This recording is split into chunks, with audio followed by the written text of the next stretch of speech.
சர்வம் வைகுண்டமயம். நாட்டுக்கு அறிவிதி நான், நாராயணனும் நான். பச்சிப் பறவை பல செய்வ செந்துக்களை நிச்சயமாய் படைத்த நீலவண்ண நாதனும் நான்.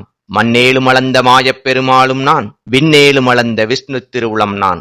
ஏகம் படைத்தவன் நான், எங்கும் நிறைந்தவன் நான். ஆகப் பொருள் மூன்றும் அடக்கம் ஒன்றானதினால் நாதக்கடல் துயிந்த நாகமணி நானல்லவோ. சீவ செந்துக்கெல்லாம் சீவனும் நானல்லவோ என்றுரைத்த நமது ஐயா வைகுண்ட நாராயணரின் கமல திருப்பாதம் பணிந்து தொடங்குகிறேன்.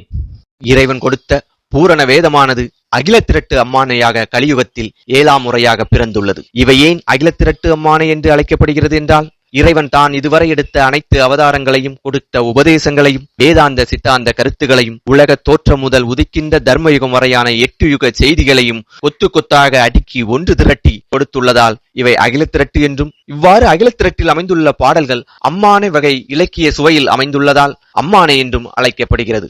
அகில திரட்டு அம்மானையில் இவ்வளவு சிறப்புகள் இருப்பதால் தான் ஐயா சொல்கிறார், ஒப்பார் ஒருவர் எழுதார் உலகில் மனுக்கள் தன்னாலே, அப்பா நாதன் எழுதி வைத்த அகில திரட்டு அம்மானை இதுவே. அதாவது உலகில் வேத புராண இதிகாச காவியங்களை கற்றுணர்ந்த பண்டிதராலும் ஒப்பற்ற மனிதரால் கூட இப்படிப்பட்ட ஒரு அகில திரட்டு அம்மானையை எழுத முடியாது. அதனால்தான் நாதனாகிய இந்த நாராயண பரம்பொருளே அரிகோபால சீசரை கருவியாக்கி அவரின் சிந்தையிலே அமர்ந்து இந்த உலக மக்கள் நன்மை பெறுவதற்காக இறைவனே நேரடியாக அருளி கொடுத்ததுதான் இந்த அகில திரட்டு அம்மானை ஆகும்.